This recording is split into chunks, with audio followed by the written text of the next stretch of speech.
talking to Minnesotans about our state's continually changing demographic trends. Her work helps shape and frame the needs surrounding critical issues such as workforce, education, healthcare, and immigration. Dr. Brower joined the State Demographic Center after working as a researcher on the Minnesota Compass Project at the Wilder Research in St. Paul. She has a PhD in sociology from the University of Michigan and a Master of Public Policy from the Humphrey School of Public Affairs. So please join me in giving a warm welcome to Dr. Susan Brower to present to us on the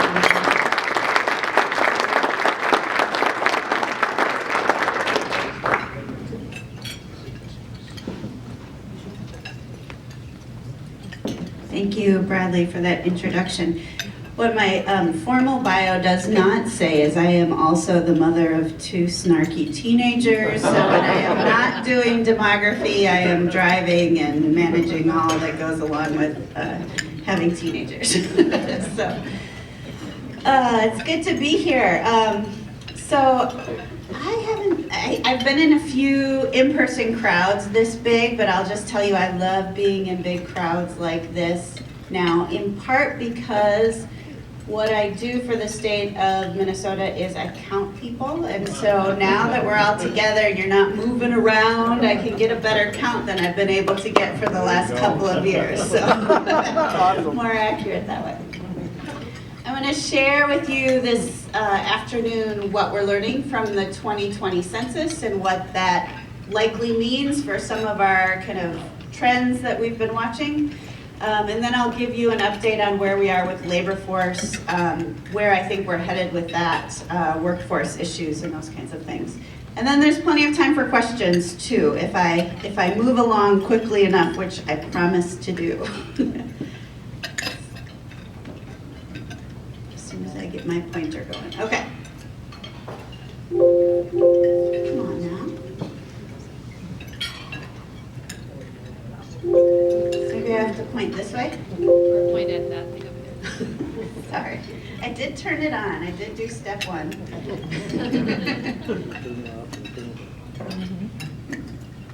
I was threatened to do like an interpretive dance of my slides if I can't get them going, because that could also be entertaining. And I don't have the right thing. Does it stretch? It could also just kind of advance. Ooh, that's perfect. Thank you. No, it's good. Okay, you don't get to watch me dance out my data today, so it will have to be for another day. Okay, so as I said, I'm going to talk about the 2020 census. I'm going to talk about what I'm seeing with respect to labor force, and then plenty of time for questions. The first thing I want to say out of the 2020 census is that you all and Minnesotans did a phenomenal job of responding to the 2020 census. It happened at a very difficult time. Censuses are always difficult to take. They're really complicated.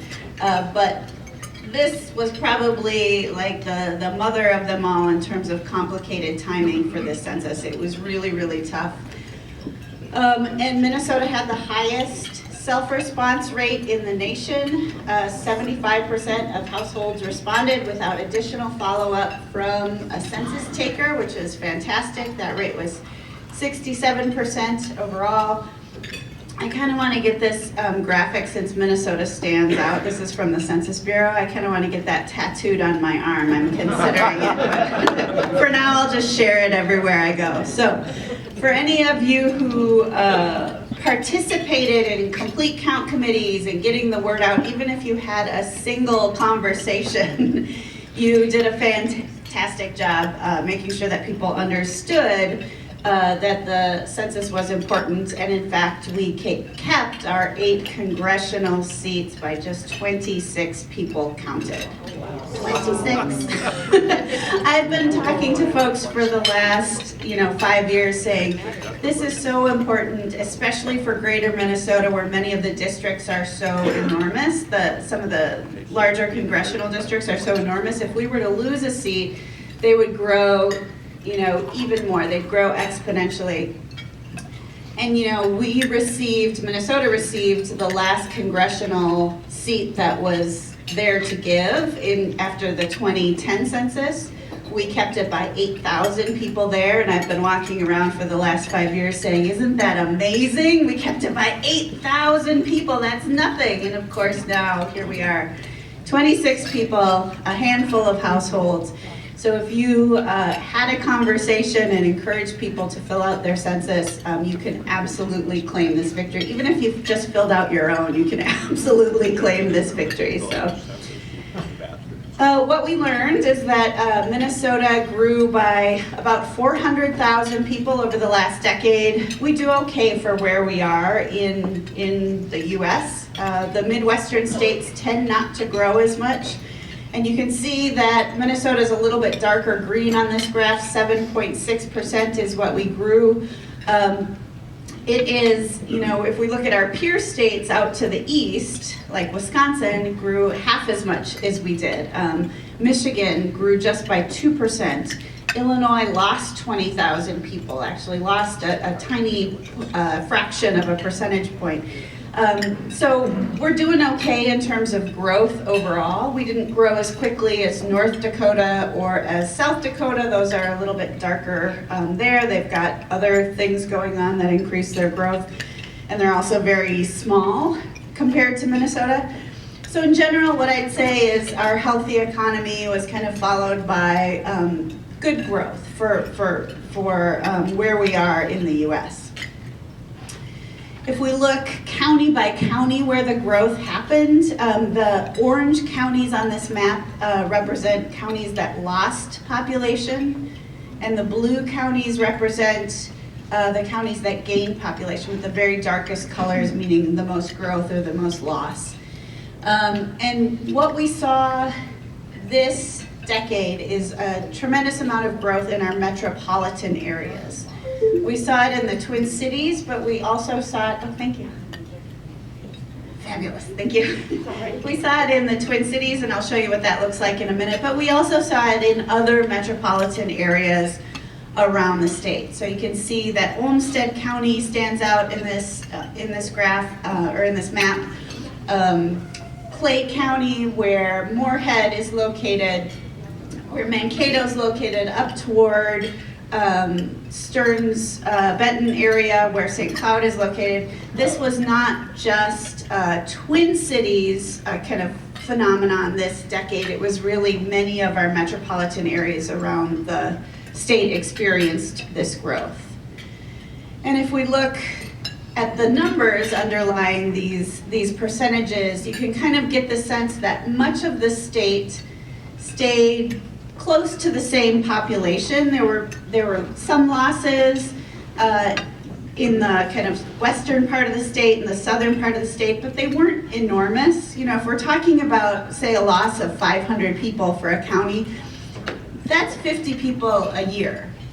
So just to kind of keep in mind that we're talking about mostly across the land of Minnesota, great stability over time, punctuated by these areas, mostly in metropolitan areas of greater amounts of growth. Now what we did see that was somewhat unusual, somewhat unusual this decade is we saw more growth concentrated, particularly in the Twin Cities, than we saw in past decades. So these bubbles represent the amount of growth in each of these counties. Oh, thank you. And so if you, and each of the bubbles on here represent one of 87 counties in Minnesota. The red bubbles represent counties that lost population and the blue gained. And so you can see again that most of our counties are very, very small losses, very small gains, county by county, but then punctuated by this tremendous amount of growth in the Twin Cities metro. About 78% of the growth over the last decade, 313,000 of the 400,000 people that were added were in the Twin Cities metropolitan area. I was telling my table earlier on that I love talking during lunches, because if you don't like what I'm saying, you can just eat your apple crisp. So I feel like after I share that with you, like, just eat your apple crisp. I'll keep talking. What I will say about growth, oftentimes people immediately go to, in their minds, they go to, well, who's moving there, or who's moving away from my county or my city. That's immediately what they think of, and it makes sense because that's the story we have in our mind about why places grow. But really, why places grow is because of the age structure of a place. If you've got an older city or an older county, you've got more people who are in their 60s and 70s and 80s, and they're not having kids. So that tamps down on the growth. They're more likely to be in the high mortality age groups. That's my very sterile way of saying they're in the high mortality age groups. And so it is really hard for some of those areas to grow. And so what we're seeing in some of these patterns that I'm sharing with you is not a story of who's moving where or what area is more attractive than another area. It is absolutely about who's living there now and just their lives playing out in place. Migration may have a little bit to do with it. Indeed, it has a little bit to do with it, but the overwhelming force that's propelling growth in some areas and not in other areas is just people who are already living there, and whether they're having kids or whether they're in those older ages. Okay. So here are our beloved 8 congressional districts. If we look district by district, you can see 1, 8, and 7 had less growth, but all of our congressional districts grew this decade. So right now, the legislature is undergoing the process of drawing maps. The courts are also in the process, a court panel is also in the process of redrawing maps so that each of our congressional districts will be about 713,000 people in size. So 1, 8, and 7 will need to expand in order to meet that ideal population. Ideal sounds like a moral judgment. It really is just the state's population divided by 8 because of the 8 districts. That's going on now, and so just so you know, that we will see some expansion in those districts because of the population not keeping up in terms of the growth that happened elsewhere. Had we gone down to 7 congressional districts, we would be looking at districts that were about 813,000 people in size rather than 713. And so, even though it may sound like it's getting much bigger for some of these districts, and it is, it's nowhere near what it would have been otherwise. The same redistricting process is going on now at the state legislative level as well. I'm showing you state Senate districts so you can kind of get a sense of where the growth is. Again, it mirrors that county level growth that I just shared with you. The very darkest green are the Senate districts that are well above that ideal population size. They will need to shrink in geographic size to meet that ideal population of the Senate. I don't have it in my head right now, but I think it's around 80,000 or so. But you can also see, Clay County, the Mankato area, the Rochester area will need to have that resizing, that shrinking of those geographic areas. And then the areas that you see that are in the lightest colors will need to grow in size to meet that threshold. The last thing I want to say about the 2020 census is that we've got our first numbers back in terms of the racial composition of the state and how the state is changing with respect to that. And what we learned for the first time that the state has, the white non-Hispanic population in the state has begun to decline, and all of our other populations of color, BIPOC populations, have continued to grow. Again, this is just like what I was telling you earlier, this is the natural outcome of kind of the aging process. We've got more older white non-Hispanic residents, and so we're seeing more of them pass away. So this isn't anything, well, it's maybe a little bit about moving, but mostly it's just kind of the natural life course playing out rather than a story about people moving in or moving out. This is really just our own age structure moving itself forward. We learned that we have now in Minnesota about 1.3 million residents, or about 24% of the state, that are people of color or Black, Indigenous, or people of color that identify that way. And we see an increasing percentage that identify as multiracial. I want to give you a brief update now on labor force and then open it up to your questions. And I think I'm going to go pretty quick because I want to kind of have plenty of time to talk to you if you have questions for me. So just by way of reminder, we don't always hear this, but part of the labor shortages that we're experiencing right now are cooked into our age structure. And that's because we're undergoing a huge transition of the baby boomers out of the workforce. And just to give you a sense of how discontinuous our shifts in age are, we're looking here at 6 years of aging in Minnesota, where in the past 6 decades, we've added anywhere between about 47,000 to 91,000 additional older adults, or people moving into their retirement years. And last decade and this decade, we will add more than 300,000 additional older adults. So we're going from about, altogether in the state, about 685,000 older adults to 1.3 million, and we're doing it in just 20 years.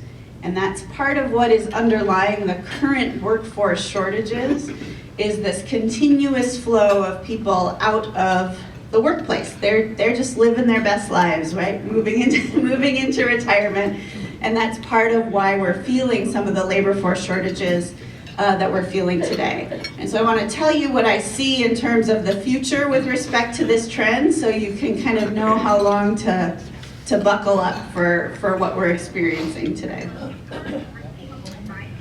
We know, for example, just by looking at the baby boomers and laying out their kind of life course across a timeline, is that the first baby boomer kind of moved into that average retirement age around 2011, and the youngest of the baby boomers will turn age 65 in 2029. So they were born between 1946 and 1964.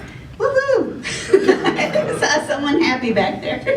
So there will be retirements coming. But what I want you to understand is that we have about 10 more years of retirements coming. So we're not out of the woods yet, in terms of our demographics anyway.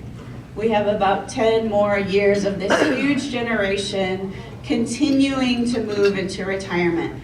I know that strikes fear in many of your hearts, knowing kind of where we are with labor force shortages now, but I hope that it will kind of help you understand what I expect out of the future anyway, just given the number of people we have who are available to work. So just one other way of looking at this is, the green line is showing you that huge increase in the older generation, but what's happening at the same time is we have almost no growth in our working age population. We're just not making enough new little babies who will become workers in 20 years, right? And so this isn't anything that we can do a whole lot about now. It's really just birth rates playing out 16 to 64 years later. And so I guess what I take away from this, when I look at these numbers, is we really do not expect to see a whole lot more growth in our labor force moving over for the next 10 to 15 years. And even beyond, we won't see the same level of growth that we used to see in the number of workers available to us unless we see some pretty big changes in immigration, either from other states or from abroad. If we just look at who we are today, who's kind of in the pipeline to be workers in the next 16 years, and we look at the kind of average rates of migration in and out of the state, we just know there's not going to be a whole lot more workers in the pipeline. And if we look at this region by region, some of these numbers are available, the working age population, region by region. Some of these issues are even more acute in greater Minnesota, in some regions of greater Minnesota, particularly the more rural areas that don't have those population centers. I hate to be that bearer of bad news, but there it is. I gotta tell you though, when I tell employers, people who are responsible for staffing their cities or for staffing their companies, they get big eyes and tell me, oh no, this isn't gonna resolve itself anytime soon. When I say this, give the same story to young people, they kind of get a glimmer in their eye. They're like, oh, this might not be so bad. This means there's more opportunity for me. And indeed it does. It depends who you are talking to. It does mean more opportunity. And it also means really that workers have more power than they've had in the past, which means higher wages, potentially. It means, you know, they have more power to demand different types of working conditions. It is what it is. I just want you to understand the demographics that underlie it. So far I've been talking about kind of just the number of people available to work, and I don't see a lot of growth moving forward in that. But right now we have 205,000 job openings in Minnesota. 205,000 job openings in Minnesota. That's the last bar. And you can see that that has been growing since the recession. That kind of mountainous, it's a little bit hard to see, but that kind of mountainous region behind, let's see if I have a pointer on this one. Well, you can see it. The mountainous region kind of behind is the number of unemployed people in the state actively looking for work. And so you can see that it kind of grew over the course of the Great Recession. It dropped off as the economy improved. And so as job vacancies grew and grew and grew and grew, we had more people in the state, we had more jobs in the state, job openings, than we had people actively looking for work. That reversed itself for a short time during the pandemic when unemployment peaked, but we're back down now to pre-pandemic levels of unemployment, at least statewide. And so now we're back to having this tremendous surplus of job openings relative to people. And so I have the kind of numbers for you if you're interested, and you can look online on Deed's site as well for the job vacancy survey. You can kind of drill into your area. But in general, what I'm here to tell you is this is around for a while, and so I would encourage you to kind of take that mindset when you're thinking about how do we respond to the workforce shortages that we're experiencing now. And have a little bite of that apple crisp now that I've given you that news as well. With that, those are my two short updates on census and on labor force. Do you have questions for me? Yeah.